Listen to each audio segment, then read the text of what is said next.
അത് ഞാൻ സൂചിപ്പിച്ചല്ലോ, ഈ കാര്യത്തിൽ ഭാരതീയ ജനതാ പാർട്ടി സഭയോടൊപ്പമാണ്, സഭയുടെ വിശ്വാസത്തോടൊപ്പമാണ്. അത് രണ്ടും ഞങ്ങൾ സംരക്ഷിക്കും. ഞങ്ങൾ പ്രതിജ്ഞാബദ്ധമാണ്.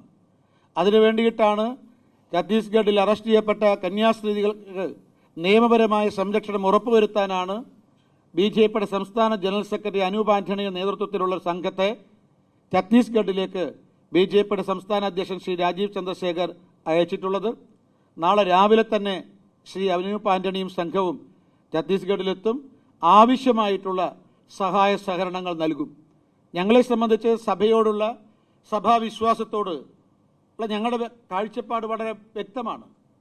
ഞങ്ങൾ ഒരു പിതാക്കന്മാരെയും ഈ നീചന്മാരെന്നോ നികൃഷ്ടന്മാരെന്നോ എന്ന് പറഞ്ഞിട്ടില്ല. ഞങ്ങളുടെ സമീപനം അതല്ല. ഞങ്ങളെ സഭയെയും സഭാപിതാക്കന്മാരെയും വിശ്വാസികളെയും ആദരവോടുകൂടി കാണുന്ന സമീപനമാണ് ഭാരതീയ ജനതാ പാർട്ടിക്കുള്ളത്. അതാണ് ഞങ്ങൾ തുടരാൻ ആഗ്രഹിക്കുന്നത്. ഏതായാലും നികൃഷ്ടന്മാരായിട്ട് ഈ വിഭാഗത്തെ കാണുന്ന നിലപാട് മാർക്സിസ്റ്റ് പാർട്ടിക്കുള്ളതാണ്.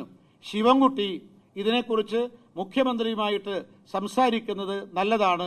ഈ ക്രൈസ്തവ ആധ്യാത്മിക ആചാര്യന്മാരെ വിഭാഗത്തെ നികൃഷ്ടന്മാരായി കാണുന്ന സമീപനം മുഖ്യമന്ത്രിക്ക് ഇപ്പോഴും ഉണ്ടോ എന്ന് കേരളത്തിലെ വിദ്യാഭ്യാസ മന്ത്രി ശിവൻകുട്ടി മുഖ്യമന്ത്രിയോട് ചോദിക്കുന്നത് നല്ലതാണ്. അതിനെക്കുറിച്ച് ഞാൻ സൂചിപ്പിച്ചല്ലോ, അവിടെ അറസ്റ്റ് നടന്നിട്ടുണ്ട്.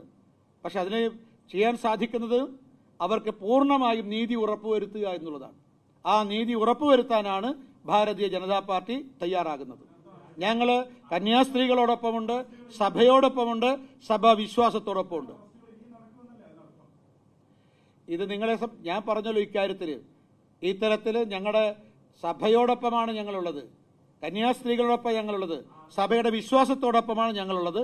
അതുകൊണ്ട് തന്നെ എവിടെയെങ്കിലും ഇവിടുത്തെ നമ്മുടെ കേരളത്തിൽ നമ്മുടെ ഈ CPM-നെതിരെ നാർക്കോട്ടിക് ജിഹാദ് എന്ന യാഥാർത്ഥ്യം തുറന്നു പറഞ്ഞതിന്റെ പേരിൽ ഇവിടെ പാല പിതാവിനെതിരായിട്ട് കേസെടുത്ത ഒരു സംസ്ഥാനമായി കേരളം. CPM ആണ് ഇത് പറയുന്നത്. ഞങ്ങളെ സംബന്ധിച്ച് ഞങ്ങളുടെ നിലപാട് വ്യക്തമാണ്. ഞങ്ങൾ ഭരിക്കുന്ന ഇന്ത്യയിൽ ബഹുഭൂരിപക്ഷ സംസ്ഥാനങ്ങളും BJP ആണ് ഭരിക്കുന്നത്. ഈ എല്ലാ സംസ്ഥാനങ്ങളിലും ക്രൈസ്തവ വിശ്വാസികളുണ്ട്, ചർച്ചുകളുണ്ട്, ആരാധനാലയങ്ങളുണ്ട്. അവിടെയൊന്നും സംഭവിക്കുന്നില്ല. ഇനി എവിടെയെങ്കിലും നടന്നാൽ അതിനോട് ഞങ്ങളുടെ നിലപാടിതാണ്.